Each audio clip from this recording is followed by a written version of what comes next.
Okay, so today we're going to virtually everything that you need to know to start your year off is what you're going to learn today. Everything from training to talking about tests to talking about the calendar, all of those things we're going to cover today. So the first thing we want to find out from you is a little poll. This is the life cycle of a CDL frog. Where are you in the stages of becoming a successful CDL? Would you say you're a full-grown frog? Or are you a froglet? Are you a tadpole? Are you still in the egg stage? So we're going to put up a poll and just submit your answer where you feel you are.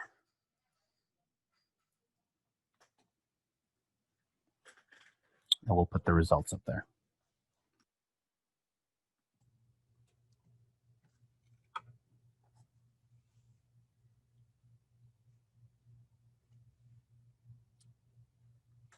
Okay, we have 80 people out of 92, so we're almost done. We'll go about five more seconds. Okay, we are ending the polling, and here are the results. Okay, so as you can see, we're spread out all over the place, and that's kind of what I expected because everybody's at a little bit different stage. I noticed that when you guys introduced yourselves, many of you said, you know, I've done it before, I've dabbled, and I've just never officially been the test coordinator, and that's fine. And that's actually a good thing. That gives you a little bit of background to do this job. All right, so our learning outcomes today is we're going to identify state and local assessments for which you're responsible for. We're going to describe the process of each test administration and understand what's at stake for state, or what's new rather for state assessments. We're going to recognize opportunities to plan for future administrations. But the main thing that I want, especially the new people, I want you to remember during this entire presentation is this presentation is merely a training to get your feet wet. We do not expect you to be an expert by the end of today. You're not going to be. There's no way. This takes a lot of training. It takes a lot of reading on your part. It takes commitment on your part to learn. So this is not something that you're going to walk away going, oh, I'm an expert test coordinator now. It's just not going to happen in one day. So for that, I want you to keep in mind that you're going to be hearing a lot of different things. Don't feel like you have to take a bunch of notes, that you have to write down everything we say. We are going to be going through a lot of lists, and those lists, you're going to get a copy of all of those things. So don't worry about making notes today. Just pay attention. All right, so what we have here is a life cycle of a test administration. So of course, we're going to talk about planning. That's really, really important. Probably one of the most important steps in the test administration process, followed by the preparing portion, which happens before the testing. And then during the testing, what do you do during the test window, not just during the test day? And then finally, after testing, of course, that's vital to wrap everything up and make sure we turn everything in. So here's our chart of what we're going to be talking about as it relates to STAR and STAR EOC. And we're going to start in the planning section.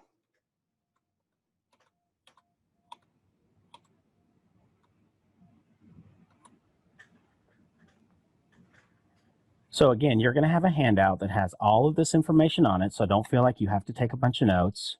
You're going to be hearing this information again. This is not the last time you will hear any of this information. And again, you're not expected to be an expert by the end of this presentation. So when we talk about master rosters, the purpose of a master roster is to identify all of our testers. So for those of you that are high school, we need to start identifying our STAR EOC testers right now because they're going to be testing in December. For you middle school folks, it's identifying students who are aligned to a STAR test. For example, students who take the 8th grade math test. And that's a variety of students. It's not only students who are in 8th grade math, it's also 6th graders who are in pre-AP accelerated, 7th graders who are in pre-AP math, 8th graders who are in pre-algebra, and then finally 8th graders who are in geometry. So all of those students that I just mentioned will take the 8th grade STAR math. The same thing goes for science. So if you have a student who's in 8th grade science, of course, they will take the 8th grade science STAR. But in addition to that, students who are in 7th grade pre-AP accelerated science will also take the 8th grade science STAR. Then we move down to special populations and accommodations. This is going to drive your master roster. Your special populations will definitely drive your master roster. This is where you're going to identify your students that are in RTI, your ELs, your 504, your special education students, and so on. Make sure that you have a plan for each one of those students. Where are they going to test? What test are they going to take? And so on. Gather and prepare all of the accommodations, and you're going to denote their information on the master roster.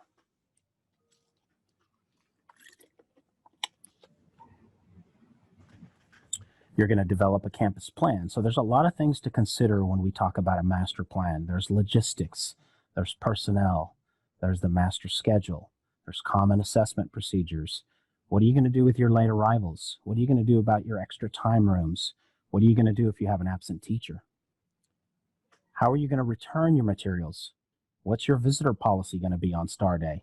What are you going to do about disruptions? Your cell phones, your electronic device policies.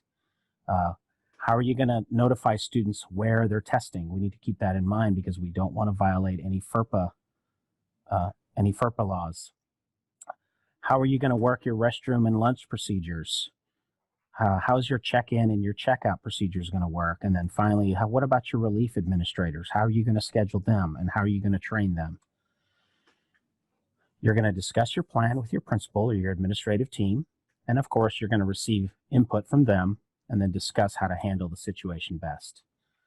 All right, now we're going to move on to before testing, or the preparing section. The first thing we're going to talk about here is a master roster. So we're going to pull current students to update your master roster. It's never too early to have a master roster. I always like to tell test coordinators, if you're printing your master roster because you're getting ready for check-in, you are about a month behind, because that is not the time to be printing your master roster. You should have already had that, because how do you know who you're going to test if you don't already have your master roster ready? So you're going to determine your testing groups and prioritize special administrations, such as oral administrations. Make sure that you plan for each day that a test is being given, because in the window, it's multiple days. And then you're going to assign your testing personnel and the rooms that they're going to be testing in. It's really important that you number your master roster. We cannot stress this enough. You're going to use that same master roster to create a class roster from. There's no need to reinvent the wheel. You've already created a spreadsheet that has all of your kids in your campus on one roster. Why would you go through and create additional ones? You're going to use that same roster, filter, and create class rosters because each teacher does need a class roster. And then you'll print those rosters and give them to the teachers on test day. And also make a plan for your non-testers. An example of this would be that first window for STAR for elementary. Only fourth graders are testing. Remember that this year there is no grade 5 and 8, 3 admins. There's only 1 admin. So that first writing week, the only people testing are going to be your fourth graders. And for middle school, it's only going to be your 7th graders. As you prepare your testing materials, make sure that you inventory and you organize your materials. I know organizing is a little bit easier for some folks than it is for others, but you have to be organized if you're going to be in this position. It is vital.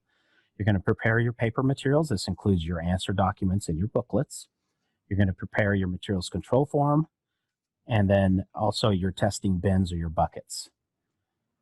So moving on to online assessments, we need to ensure that the accommodations that students are going to receive for online testing that are going to be delivered through the online system are assigned properly. And we're going to talk more about this as we go through the year, but this is something we're going to do a survey. We're going to survey all of the campuses, and we could actually upload the students' accommodations if you tell us what accommodations they're going to have. So when it comes time to test, those accommodations just need to be double checked. There's nothing for you to do except for checking them. You're going to assign students to groups if desired.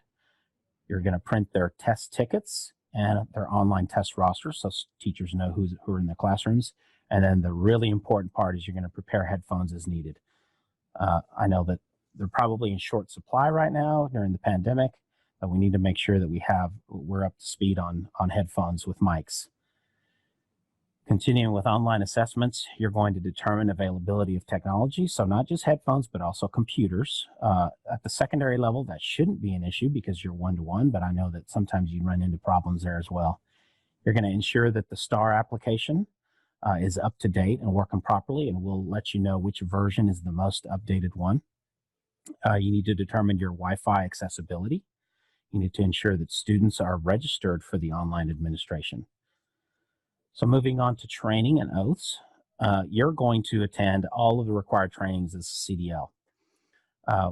You'll notice that on the testing calendar, we put a little logo or a little icon that says required training. This is a required training. So from here on out, any STAR training that we have, you must attend. If you cannot attend, then your principal needs to designate somebody to come. We typically do not do makeups, and watching the recording is not going to suffice for your training. You have to actually attend the training. Be prepared to re-deliver that training to your staff. You can use the student assessment PowerPoint that we provide, and you can change it in any way. You can add to it, take away, whatever you need to do. And then make sure that you refer to the calendar of events. It's a document that can be found in the DCCR or the District and Campus Coordinator Resources. This is a really good document to have. We actually have the poster size up in our office. Everybody has one of these, and it gives you the dates for a lot of different things. But for you as the coordinator, it gives you the dates as to when you have to have your teachers trained by. There is a date for that. Make sure that you train everyone and train more folks than you think you're going to need, because you'll probably use them. You're going to deliver the STAR security training. You guys have not received the security training yet, but you will soon. That's a once-a-year training. So once all of your staff has received the security training, there's no need to do the security training again for the whole year. But you will be doing an administration-specific training each assessment window. So each time there's an upcoming test, you're going to be doing an administration-specific training. You're also going to be doing special administration trainings to teachers who are going to do oral administration. You're going to share your campus testing plan with your staff and, of course, with your principal. You're going to distribute the manuals prior to training. This gives the teachers an opportunity to look at their manual, to read their manual, and prepare any questions they may have at training. And then, of course, you're going to obtain completed oaths for every teacher before each testing administration. All right, moving on to during testing. First thing we're going to talk about is distributing and collecting materials. So it's really important that you implement a check-in and a check-out procedure. This is really, really important. You can't just have the teachers coming to you when their kids are finished testing, because you can imagine how much of a zoo that could become if you just allow teachers to come to you whenever they're done. You're going to have a plan in place of how they check out materials, when they check out materials, and it has to be very, very structured. You have to use the materials control form. This is required by the state. Now, which materials control form you use is really going to be up to you. We actually have two different ones. There's one where you actually have to write everything out, and then the second one is produced electronically by the iTrack STAR system that we have. Now, again, you haven't received any training on iTrack STAR, but it's a very intuitive system. We actually have a micro-learning that we created during the summer that will allow you, that you can watch. It's about a 30-minute video, I believe. You can watch that, and you'll probably be experts after watching it and using the system one time. But that's a much easier way to produce your materials control forms rather than having to write all the booklet numbers out. And then you're obviously going to remind your teachers of all security measures during your training. You're going to be checking, as you monitor testing, you're going to be checking attendance of all of your teachers to make sure that all your teachers are there, and then they will be checking attendance of their students. You're going to be sure that you're testing all eligible students on the day of the test, and that students are testing in the correct location, because if you have a student that requires a special accommodation, he or she may have to test in another location and can't test in their homeroom. And then you're going to make sure that all of the administrators have their test administrators have their manuals. I know that sometimes teachers are a little bit embarrassed to admit that they forgot or that they lost their manual that you already gave them. And, that happens. And if it happens to you, then make sure that you have extra manuals on hand to give them. How are you going to handle late arrivals or last minute changes or your extra time rooms? So that all things to be thinking about. You're going to be visiting all of your testing rooms on testing day to make sure that active monitoring is taking place. And you're going to be looking for proper testing procedures as well. Of course, students have to be monitored at lunch, and then make sure that you have a relief schedule set up, because just like the kids need a break, the teachers need a break. And training for those relief test administrators is really, really important. Be prepared to be on the move on the day of the test. Wear some comfortable shoes, because you're probably going to be doing a lot of walking, more than you've ever done before. Address any questions or assist teachers with any questions that they have. Have additional copies of any forms or manuals ready to distribute in case they need them. The next one is communicate your emergency plan. This is really, really important. And the reason why it's so important is because if we have an emergency or even a non-emergency, like your fire alarm goes off, you need to be ready. The teachers need to be ready, and they need to know what to do if this happens. Oftentimes, if an emergency plan is not communicated to teachers, they're kind of like, they get that deer in the headlights look, and they have no idea what to do next. So make sure that you communicate that plan to your teachers. This is where I want you to go. This is what I want you to do, and so on. And of course, keep your administration updated on any changes that you make. Moving on to irregularities, the incidents, one of our favorite things. First off, be calm. That's really, really important. It's important to just stay calm. If you get really excited, it's going to make the teachers nervous and everyone else nervous. Do not investigate an incident unless you're instructed to do so by us. So your first step should be get as much information about the incident as you possibly can without investigating, of course, and then call ADQ to report any violations or possible violations. We're going to ask you to complete the ADQ incident form that can be found online, and then you're going to be expected to get a signed and typed statement from everyone who's involved in that incident. And all of this has to be turned in the day that the incident occurs. People's memories get a little bit fuzzy when you let it go longer than a day. Okay, moving on to the after testing section. Accounting for materials. We talked a little bit earlier about using the materials control form. That's a really important form that you will use every day of testing. Each day after testing, you're going to count your materials in before accepting them. Do not take the teacher's word for it. Oh, I brought you your 20 books. It's not how it works. You actually have to go through and count each one of the books and each one of the answer documents. Remember that you are now signing them back to you, stating, yes, this teacher gave me 20 books back. At the end of the testing window, you're going to be expected to scan all of your materials into iTrack Star. And again, you'll learn more about iTrack Star later, because you want to make sure that your iTrack Star dashboard is clear of all test books. You're going to separate, as you prepare your materials for return, you're going to separate your scorables from your non-scorables. Of course, scorables are your answer documents. Non-scorables would be your test booklets. The next thing is putting your booklets in numerical order. Although this is not required by the state and it's not required by Fort Worth ISD, we like to tell you it's a really, really good idea. Why is it a good idea? Because if you don't have them in numerical order and you've scanned all your books into inventory and you're missing a book, it's a lot easier to find if it's in numerical order than having to go back and look through all of your boxes and all of your books. So just something to keep in mind. Pack your materials in your original boxes when you're going to return, so make sure that you keep those boxes. You're going to pack your testing materials by administration. You're going to ensure that accurate bubbling has taken place. So, for example, if you had to hand grid a document, you're going to make sure that every bubble on that answer document is correct. You're also going to ensure that your documents are completed with your form number, with score codes, things like that. You're going to bundle all of your answer documents by test.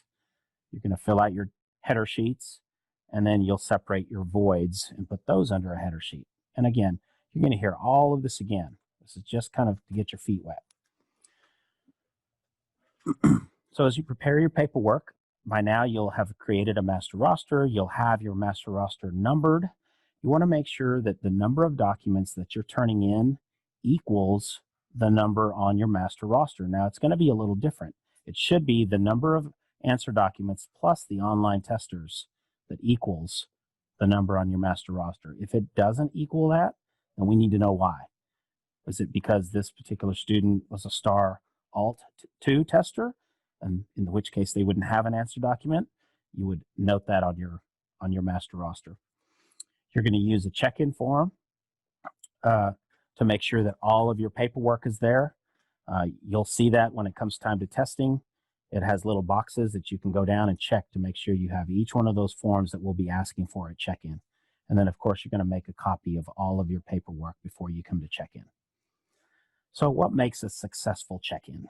Well, the first and foremost is being on time. Being on time is super, super important. The reason why is because if one campus is late, it throws off everybody else.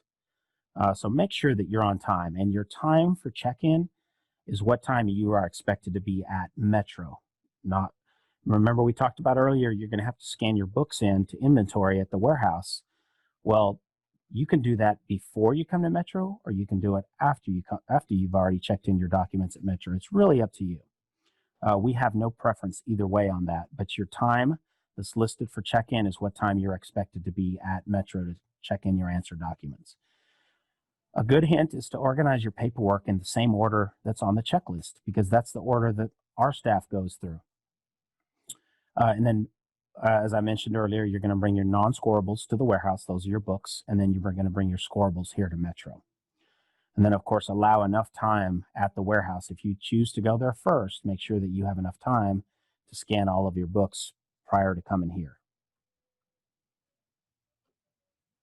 Okay, Debbie, I think this is your place. We're going to move to your breakout room now. If your mentor or mentee is not here, leave the breakout room and return to the general session to be reassigned. Once everyone is in the breakout room, introduce yourself, exchange contact information. You're going to have 7 minutes to share your ideas on what you can start doing now to prepare for STAR.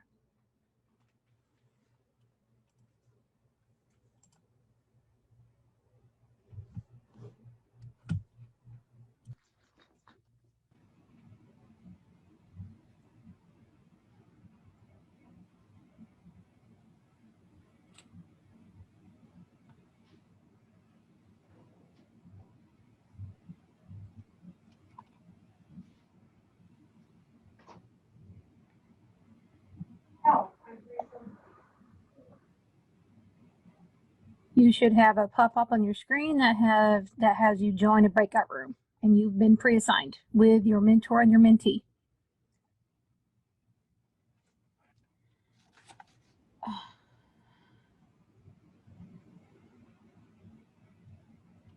If not, I'll start going through the list. Monica, mine didn't pop up. Yeah, I Okay. haven't gotten one either. I haven't either. Okay. Who either? Yeah, I see a list. Either. Yeah, I I see a list, and it's not. It's been pre-assigned, and I'm just going to call out names, and I'm going to put you in your group. Allison Smith, what's your campus number?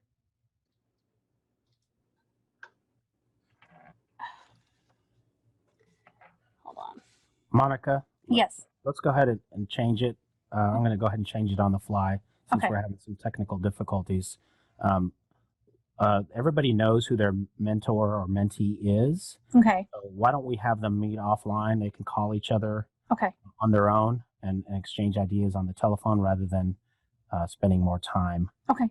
doing this. And we'll send that list out to everybody after this training. So Okay. we apologize for the technical difficulties, but I think that's what we're going to have to do for now. Okay. So I'm going to move close on. all rooms, and everyone should be coming back.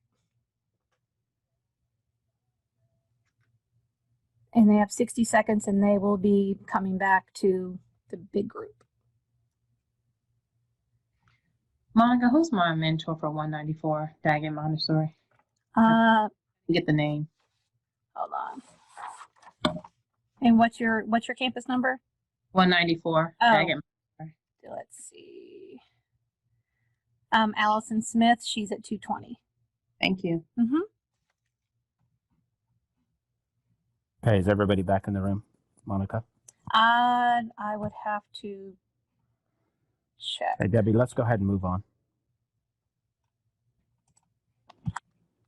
So we're going to start talking about what's new. One of the things that's new this year is accelerated students who complete STAR end of course testing requirements in middle school are now required to take the ACT or SAT once in high school to fulfill the federal testing requirements. Debbie, let me talk about this real quick. Sorry. For those of you that are in high school, what this means is, or those of you in middle school too, you're probably aware of ESSA. ESSA requires students to take a math and a reading test every year of their school career from grades 3 through 8, and then once in high school.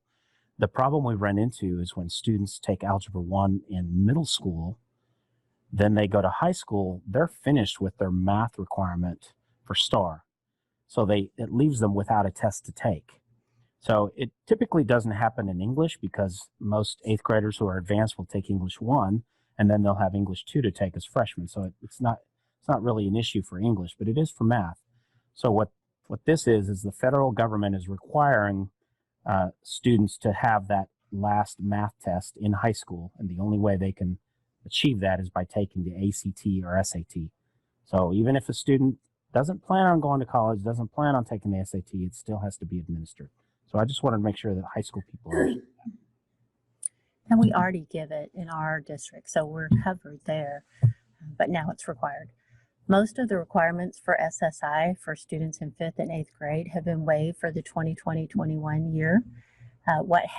What was waived were the promotion and retention requirements and the 3 testing opportunities. What was not waived was the need for early notice, accelerated instruction, and end of year notice, and the 10-day reporting. As part of this waiver, there's only going to be one administration for grades 5 and 8, math and reading this year. That administration has been moved to May with the rest of the 3 through 8 tests. The scorables will be shipped separately, though, for the 5 and 8 and the 3 through 8. So that will mean those materials have to be kept separate. The reporting date for the May administration is going to say April, not May, this year. The online testing window for December and June has been extended a week. So that means 2 weeks for those, except for English 1 and English 2. They're not extended. The online testing window for the April 4 and 7 and the April EOC and the May 3 through 8 and the May EOC has been extended 4 weeks for a whole total of 5 weeks of testing. This is to provide extra time for online testing and makeups. TA at this time is not allowing remote administration of the STAR test, so those students who are receiving virtual instruction are going to need to come to the campus to test.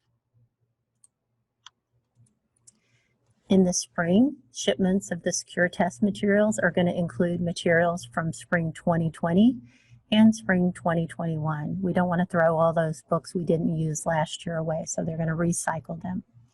Now, TA says that they're going to try to keep just giving you 2020 or just 2021, but it's a possibility you'll have a mixture of 2020 and 2021.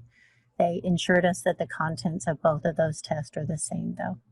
This is going to be really important to pass on to your teachers because they all have to know that, yes, there may be some books that are labeled spring 2020, and that's okay. We don't want anybody freaking out. And this is the reason why we went to a 3-digit form number this year instead of a 2-digit because of using 2 different years of tests.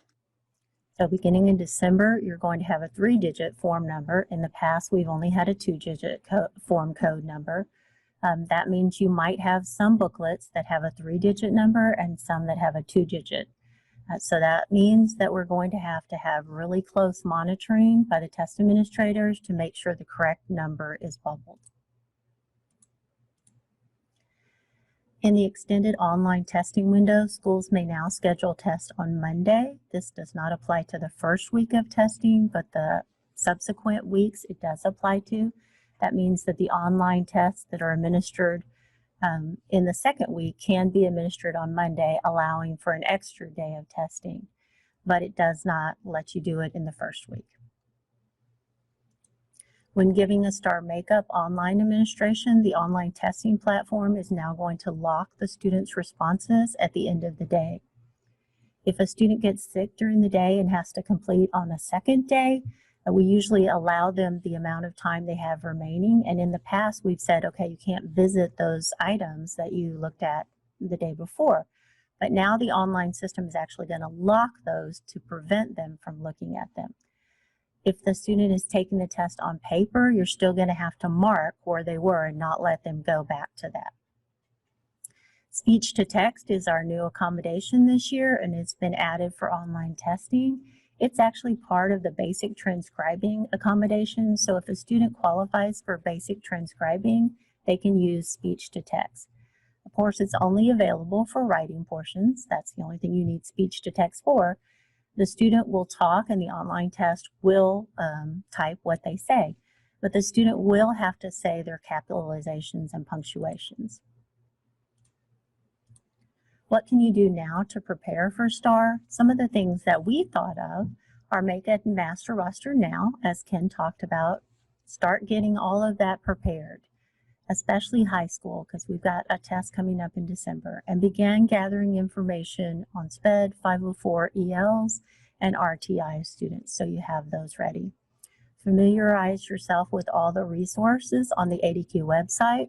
You can pull the testing calendar and training calendars from our website and check the calendar periodically for changes or updates. We wanted to show you real quickly how to get to our website.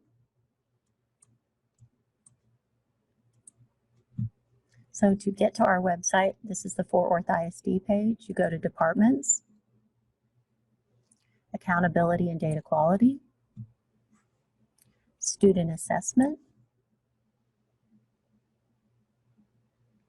and then if you just roll down the page a little bit, you see the testing calendar and you see the date that it was posted. You might want to check back periodically to see if you have the most recent calendar. And then a little bit down the screen, you see the training dates and locations. Also might want to check back to make sure there's no changes there. Seems like there's a lot of changes this year.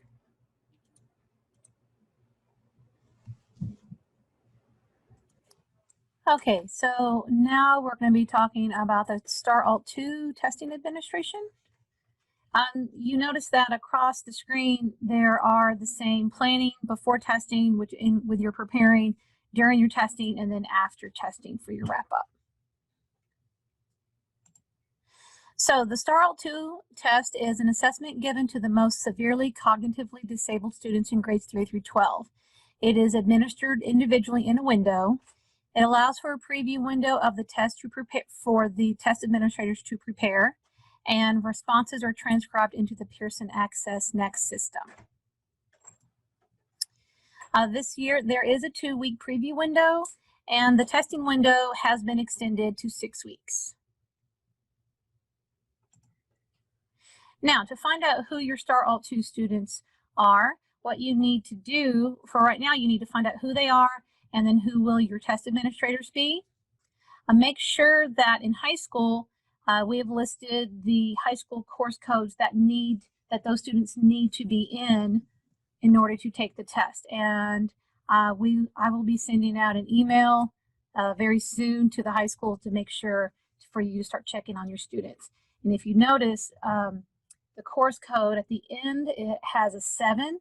And so that's usually where at high school level, the people who enroll the students in those courses put them in the correct course by title, but the course code is incorrect. So make sure it has that 7 at the end.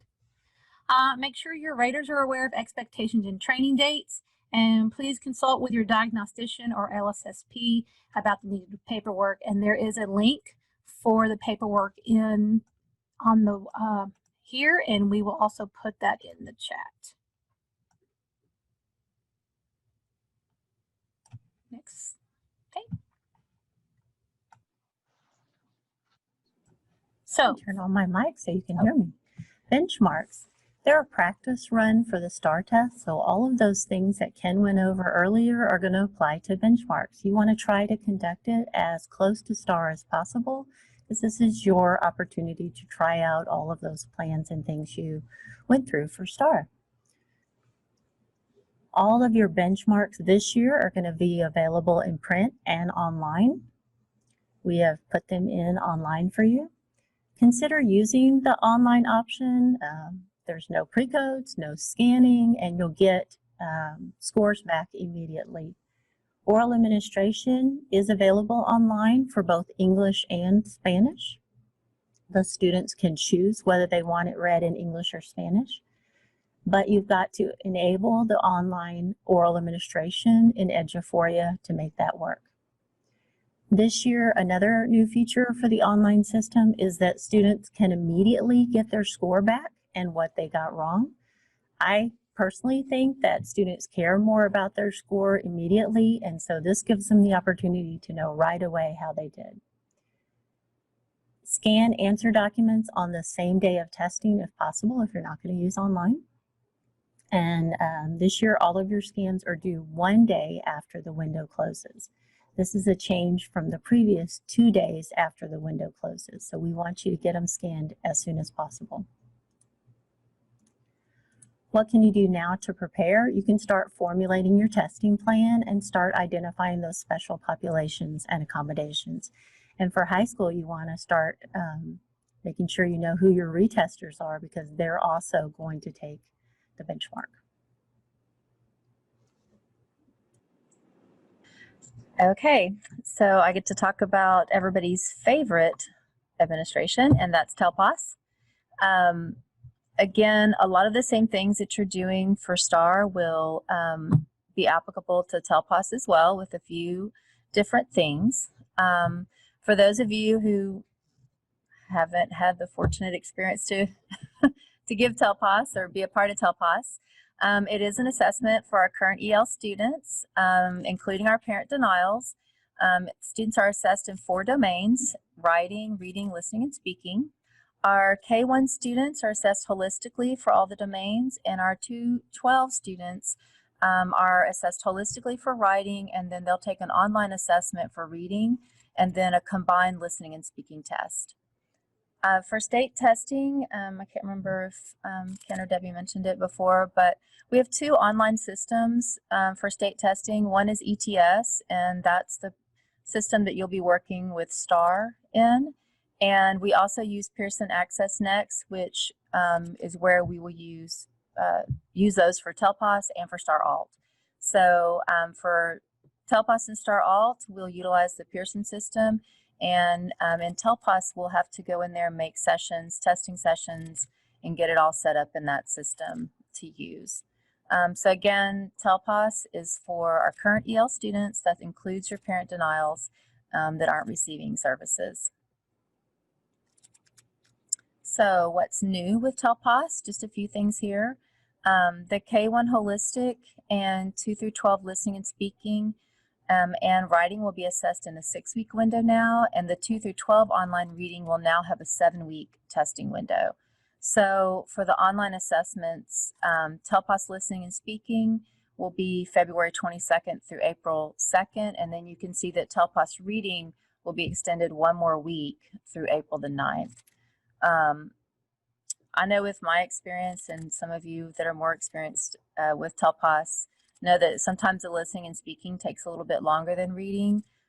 So more the incentive to get all that done early on, hopefully. So what can we do now to start to prepare? First of all, you'll need to find out who your LPAC chair is. For most of you guys, that's probably you. So, but if it's not you, then you definitely want to find out who your LPAC chair is. You'll want to find out who your current EL students are. There's a couple of ways to do that. You can always, everyone has access to the LAO report from the Student Placement Center portal. If you do not know how to access the LAO report or how to read it, that's your LPAC chair's responsibility to train you guys on how to read the LAO and how to access it. So you'll want to get with your LPAC chair on that. You can also, in Focus, you can either pull an advanced report for your EL students, or you can pull the pre-code roster and just filter out your LEP students. Your current LEP students in the pre-code report will have a number 1 in them. And then sometimes you'll see some other codes in there, like zeros, those are your non-LEPs. Sometimes you'll have an S or F, that's second year, first year, and sometimes 3s, 4s, and 5s. Those are all monitored students, but the only ones for TELPAS you're concerned with are your current ELs. So those are your number 1s in that focus report. You'll also want to be sure early on, do not wait till the spring to decide who your raters are going to be. And also your verifiers. These will be your key people for TELPAS. You'll definitely want to identify those here in the fall. There's usually some training and other expectations of these folks early on. And when those dates become available, you'll want to make sure that they get that so that they're prepared. You don't want to spring it on anyone. Also, I know that headsets are always an issue. You'll want to make sure that you have at least a class set or however many computers you have for TELPAS. I know we've got the one-to-one devices and all that kind of stuff, but for our secondary, but you'll want to make sure you have headsets to use for TELPAS and that they're operational. Just make sure that even if you have some in your cabinet or whatever, make sure they still work and they've not been chewed through. You know, kids, they like to put stuff in their mouth. And if you do need to order any, you'll probably want to order them quickly this fall, because these are the kind of things that get on back order and they run out, and then you're going to be in a panic over your headset. So you'll want to make sure you've got enough of those. So right now, real quick, if you guys, TELPAS is always one of those that goes on forever and ever, and it can be extremely overwhelming because it's like the test that never ends. But if you could drop us one quick suggestion, mentors especially, in our chat on how you prepare now for TELPAS. I know it seems forever off into the future, but it is one of those things that's a process that takes time to start preparing for. So if you guys could let us know down in our chat, just what do you do to start getting ready now? We'd love it. Thank you.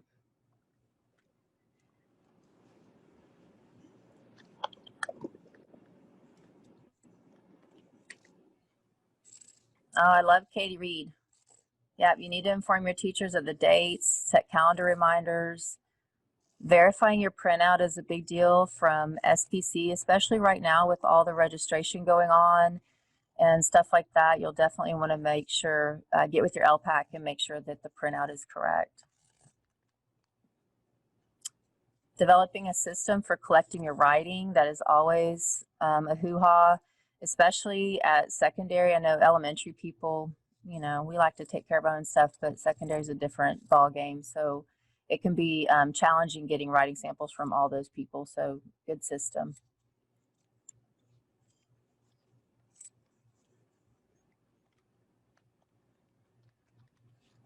Another great thing, a lot of folks have been utilizing Flipgrid for practice for TELPAS listening and speaking, especially with our little kids, but I think older kids like that kind of stuff too. And those are always good activities that you could be working with kids on to kind of get them prepared and used to speaking online and all that kind of stuff. So good ideas there.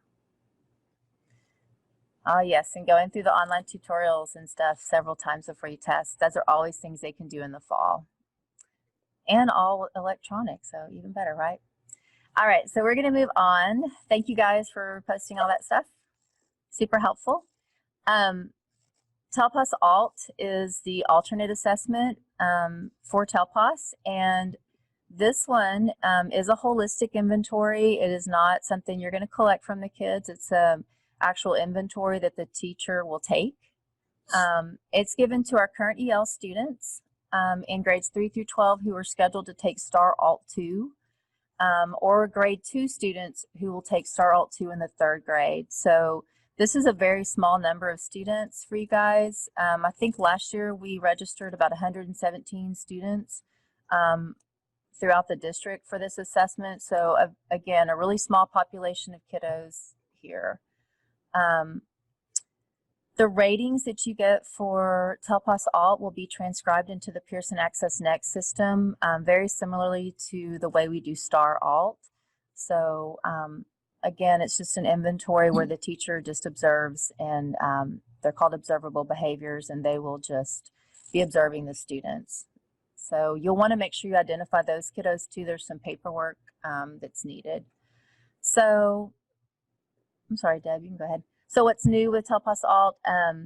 TEA has offered an extended 7-week test administration window for that now. There are quite a few observable behaviors for the teacher to complete, so it's nice to have that little bit of extra time just to observe them in class. So what can you do now to start preparing for TELPAS Alt? First of all is find out who these kids are. You know, these are the kind that seem to sneak up on people for some reason. You'll want to get with your diagnostician or your LSSP at your campus to help identify these students. Most likely they're going to be your LEP students who are current ELs, who are either probably in a link unit or your TAP unit, something like that, although they could be out in gen ed, I mean, I guess, but not likely. But anyway, but there is some paperwork that you're going to need, and we've had a lot of pushback on this in the past. You know, we don't need to fill that out. We already filled out the STAR Alt, but TELPAS Alt does actually have a separate set of paperwork that needs to be completed for all students, again, 2nd grade through 12. And we put a link there just so you can see what that paperwork is. So when you go to your LSSP or your DIAG, you'll kind of know what you're looking for. You'll also want to identify who your raters are. Most likely it's going to be the teacher of record, so probably that link teacher or TAP unit teacher, somebody like that. But you'll definitely want to make them aware that they have a TELPAS Alt student because there will be specific training on how to administer these assessments and other expectations from them, and you'll want to make sure that they don't miss out on those opportunities. So moving on, so we have some other assessments that will be given, that you will be giving throughout the year, or you might just be involved with throughout the year. We just wanted to hit those real quickly. You guys at the campus at elementary right now, you're gearing up. I know a lot of y'all, we've had calls come in about it, but the Children's Learning Institute assessments, so CLI Engage for our pre-K students and the TextKia for our kindergarten students. Your early childhood people are all getting ready for these right now. So anyway, I just included the dates down here for you just in case you were unaware. But the good thing about these is most of these early childhood people have been given both of these assessments for quite some time without really any assistance from you guys. So a lot of times they've got it. They really just don't need a whole lot of extra help. But you might have some new folks that do need some help. I believe Early Childhood sent out some courses that they're requiring them to take on how to administer these tests. So you'll want to make sure that they get on with all that. But the good news is that early childhood people, I used to be one myself, but we're generally much more helpful and kind of take people under our wing. So hopefully they'll get that going, and you'll probably have minimal involvement with that. MAP, I'm not going to talk a whole lot about MAP, but some of you guys are probably like mapped out by this point. However, we've had a lot of this training so far on them. But it is coming up, and they are for our kinder through 8th grade students. The MAP Fluency is a reading assessment for our K through 3rd grade students, and then the MAP Growth is for our kinder through 8th grade students, and it's also given in reading and math. Again, we've already had several trainings on these guys, and we have some more sessions coming up to help you guys with how to do the remote administration. And most of you guys now, I think all of you guys have the proctor role now, which we didn't have previously. So we'll kind of go into that and show you all the things that you can do with that. So we have one session starting this afternoon, and then we have sessions on this all next week. So if you haven't registered, make sure you go ahead and get that done. And we'll give you a lot of really good information on those sessions coming up. So at the high school level, we have some collegiate assessments that will be given throughout the year. You guys may not be the lead on these assessments. However, you probably will be asked to work in conjunction with your post-secondary success specialist at your campus. These are tests that you've most likely heard of before, like the PSAT for our 10th graders, the PSAT and the National Merit Scholar Qualifying Test for our 11th graders, a super important test for them, as well as SAT and ACT for our 11th graders. And then another assessment that's given at our high school sites close to the end of the year is the TSIA, which is given through our College Board's AccuPlacer platform. And all of these assessments assess a student's college readiness. So again, you may or may not be in charge of these. You may just be working with the post-secondary success specialist at your campus. But we just want to make you aware that they're out there and they will be going on at your campus also.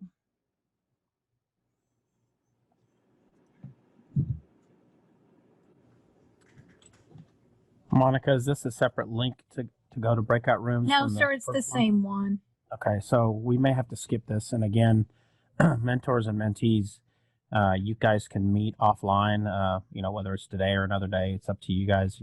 Just plan it with your mentor or your mentee when you can share ideas offline. All right, so the last thing we were going to do is put our thoughts and reflections in a Padlet, and we can definitely still do that. We were going to do it based on what you talked about in your breakout room, but we should be able to copy that and put it in the chat. So go ahead and go to the Padlet now and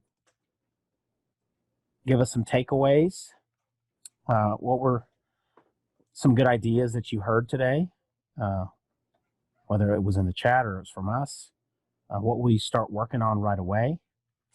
And what questions do you still have? And again, I want to make sure I remind the new folks, again, this is not the last time you're going to hear a lot of this information. You are going to hear this multiple times again. So please don't worry about, oh, I didn't quite catch that when they were talking about Star All2. That's okay. It's a lot of information. We realize that. It's information overload, and that's why we like to put it in small bites and give it to you multiple times. All right, do we have that link up for the Padlet? Yes, it's in the chat, and I did triple check it. It does work.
Okay, I see a lot of good comments in the Padlet, a lot of good questions that we'll send all of these out to you along with the handout that we talked about sending. It was a lot of the stuff that we talked about when you just had the little squares or rectangles on your screen and we were talking. We have a document that has all of that information on it that we'll send to you, along with the questions and answers from the Padlet.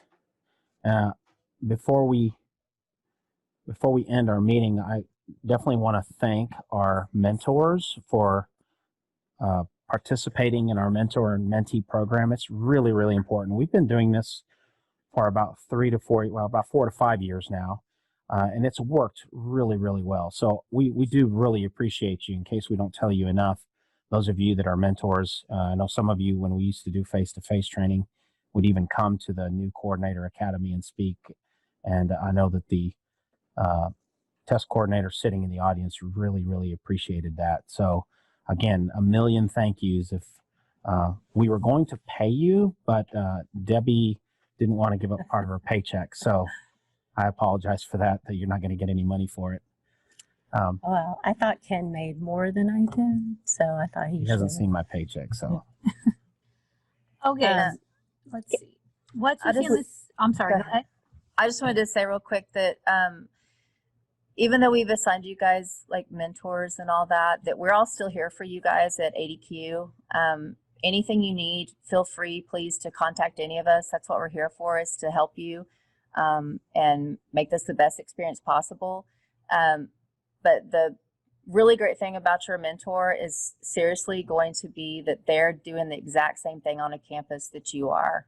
And sometimes, even though we've all been coordinators here before, we're removed from a campus now, and we're not feeling the pain quite so much like you guys are. And they always come up with really good, innovative ideas and stuff. So it's really good to be talking with somebody who's experiencing your exact same thing. So thank you guys. Y'all are the best. Yeah, I'm going to echo what Lisa said. Thank you, Lisa, for bringing that up. That's so true, everything she said. And I also want to add that in addition to us being here to answer any questions you may have, there might come a day when you call and you have a question and you think that we know everything. Contrary to popular belief, we don't know everything. So there's probably going to be times that we say to you, you know what, I don't have the answer to that question. Let me get back to you. And I have always told my staff, and they're really good about this, if you don't know the answer to a question, don't say, I think it's this or I think it's that. We will tell you. If we don't know for sure, we will say, we don't know the answer to that question, but we will get an answer for you. And so please don't ever be afraid to call and ask. Debbie, what else do we have? We actually have set up the teams. There is a 2021 Campus Data Leader team group on Microsoft Teams. I've added people to it. Now, this is a screenshot of my screen. The Teams only let you set up 10 channels. So right now, they're in order alphabetically. They're in order by what they come up in the fall. So you should see when you log into Microsoft Teams, the ones for what comes up in the fall semester. You'll also see a general tab and also tips and tricks. So the Teams is another way to get a hold of us. You can converse with your mentor mentee back and forth. Just as a reminder, this is not the way to report testing incidents. Those you have to call the office. This is just a resource for you to use, to talk to one another, and we'll be putting links of things. We'll put links on our website. We also put links in the Teams. It's just another resource for everyone to use. And as a reminder, this Teams is also not secure, so do not exchange any confidential student information. And lastly, we want to hear your feedback from today's training before we say goodbye. So if you could please, we're going to put that link in the chat. If you could click on it and give us some feedback. We really appreciate you spending the morning with us.